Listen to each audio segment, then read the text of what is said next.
자, 이번엔 저희 제작진에게 도움을 요청한 어머니의 사연인데요. 시청자 제보 오늘은 어떤 소식인가요? 네, 결혼한 지 1년도 되지 않은 딸이 친정으로 돌아왔다고 하는데요. 생후 한 달도 안 된 아이와 함께였다고 합니다. 어머니는 딸의 억울함을 풀어달라고 제보를 해주셨는데요. 무슨 이야기인지 지금 확인해 보시죠. 제작진에게 걸려온 한 통의 전화. 딸의 억울함을 풀어달라는 한 어머니의 사연이었습니다. 딸이라고 돌아오는데 그러죠. 살림살이 싫고 돌아오는 게 제일 억울하죠. 그래, 당신은 딸이 없으니까 그거를 못 느끼겠지만 나는 딸이 있어서 이거를 내가 평생 내 가슴 속에 내가 묻고 살아야 되냐 어째야 되냐. 금이야오기야 키운 딸이 결혼한 후 1년도 되지 않아 친정으로 돌아왔다고 합니다. 딸이 온 지 일주일째 풀지도 못한 딸의 짐은 베란다를 가득 채우고 있었는데요. 그리고 여기 있는 거 다 반품 오는 거. 그리고 이것도 주고 여기 있는 거 다 줘요. 심지어 가전제품도 포함되어 있었습니다. 다 너무 쉬워. 에어컨 전부 다 가져왔어요. 생후 한 달이 된 소녀와 좁은 방에서 함께 지내고 있는 딸 미숙 씨. 현재 그녀는 심각한 산후우울증으로 인해 하루하루를 힘들게 보내고 있다는데요. 밥 안 먹을 거야? 왜? 됐어. 뭘 돼? 안 먹어도 살아. 아니 밥 한 끼도 안 먹고 어떻게 살라고 그래? 먹어. 안 먹어. 왜? 안 먹는다고. 그럼 이대로 죽을래? 아, 죽든지 어쩌든지. 밥이랑 먹고 기운을 차려야 될 거 아니냐? 네 얼굴이나 내 얼굴이나 죽상이야 죽상 지금. 딸은 친정으로 돌아온 뒤 밥 한 끼 제대로 먹어본 적이 없다고 하는데요. 밥 안 먹은 지 오래됐어요. 먹으면 다 토해요. 가뜩이나 속상한 정순 씨는 아무것도 먹지 못하는 딸을 보면 눈물만 하염없이 흐른다고 합니다. 딸은 예정에 없던 임신으로 계획에도 없던 갑작스런 결혼을 하게 됐다고 하는데요. 홀어머니 밑에서 자란 사위가 처음에는 탐탁지 않았지만 착한 성품을 믿고 결혼을 허락했다고 합니다. 하지만 영원히 행복할 것만 같던 딸의 결혼 생활도 잠시 출산과 함께 모든 꿈은 무너져 버렸다고 하는데요. 우울증이 왔어요.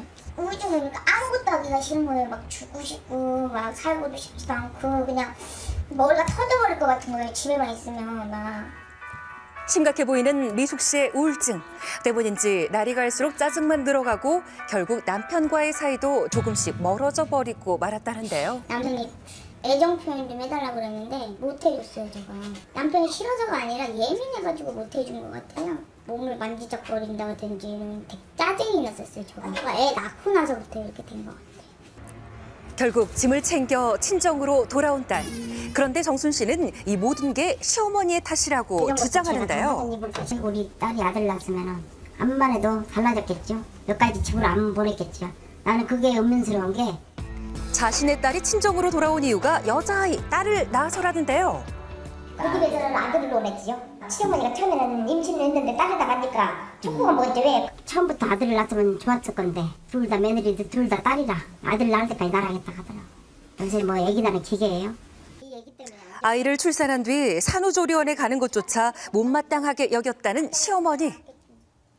내가 산후조리를 넣는다 하니까 시어머니께서 산후조리 넣으시지 말라고. 그 시어머니 가는 말이 자기가 산후조리 시켜줄 테니까 산후조리 넣을 돈을 갖다가 자기 아들네 생활비를 나가러 달라고 하더라고요.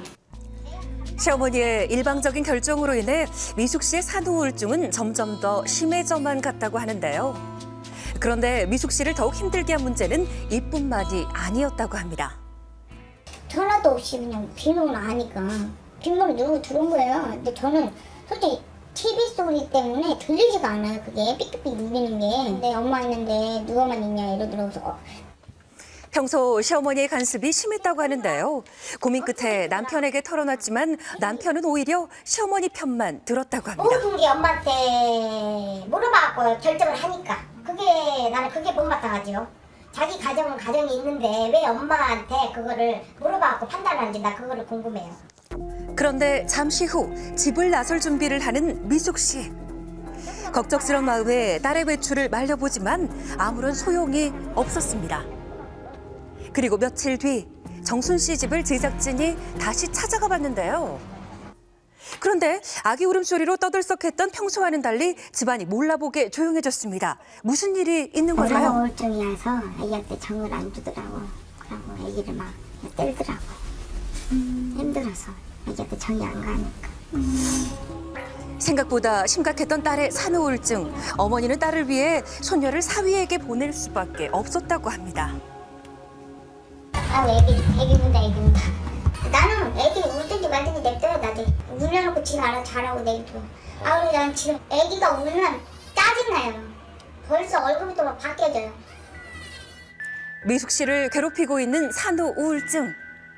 이대로 방치했다가는 위험에 빠질 수 있기 때문에 어머니 정순 씨는 잠을 이룰 수가 없다고 이야기합니다.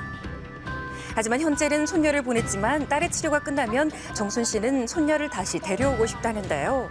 산후 우울증이 치료가 된다면 손녀를 다시 데려올 수 있을까요? 일반적으로 이제 양육비 부담, 양육을 해야 될 의무는 양쪽이 다 있는 것이죠. 양육비가 되거나 아니면 양육비를 부담하거나 둘 중에 하나라고 보이지만 실제로 양육 의무는 양쪽이 다 있는 겁니다. 현실적으로 둘이 같이 공동 양육 못하기 때문에 한쪽에서 양육을 하고 그다음에 한쪽에서는 양육비를 부담하는 형태로 나타나는 것이죠. 딸과 손녀의 행복을 위해 용기를 내 엄마 정순 씨가 딸의 시댁을 찾아가 보기로 했습니다.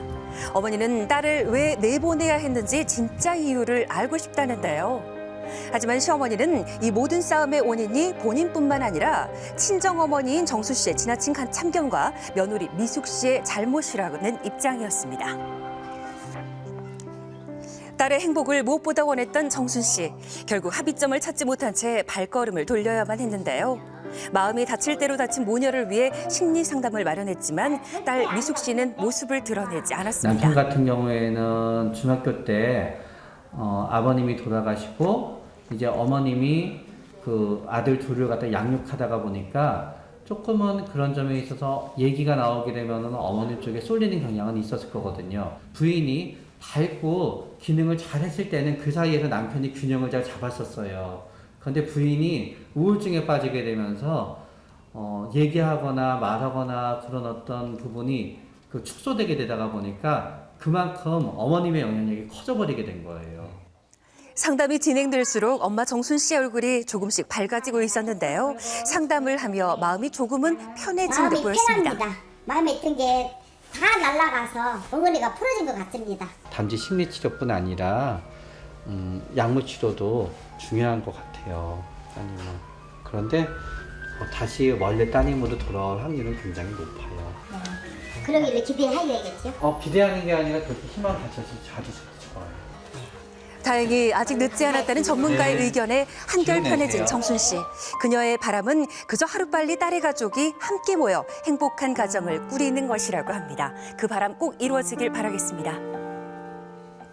예, 지금 화면으로 봐서는 따님의 이 산후 우울증 치료가 굉장히 좀 시급해 보이는데요. 그렇습니다. 일단 딸이 상담을 거부하긴 했습니다만 이 상담센터에서 딸의 산후 우울증이 치료될 때까지 도움을 주겠다라는 이야기를 했습니다. 그리고 어머니 정순 씨도 조급함을 버리고 딸이 안정을 찾을 때까지 지켜보겠다라고 약속하셨으니까 좋은 결과 있길 바라겠습니다. 이게 똑부러지게 산후 우울증이다 이렇게 정해놓고 바라보는 게 어떻게 보면 더 병을 키우는 게 아닌가라는 생각도 드는데 어떻게 보시나요? 또 그런 시각이 또 일반인들의 시각일 수가 있는데요. 산후 우울증과 정상적인 산후 우울감을 구별하셔야 되거든요. 산후 우울증은 아까 사례에서 나왔듯이 제대로 된 양육을 못합니다. 가사도 못하고 기능 수준이 떨어지게 되거든요. 그렇기 때문에 정상적 산후 우울감과는 꼭 구별을 하실 필요가 있습니다. 예.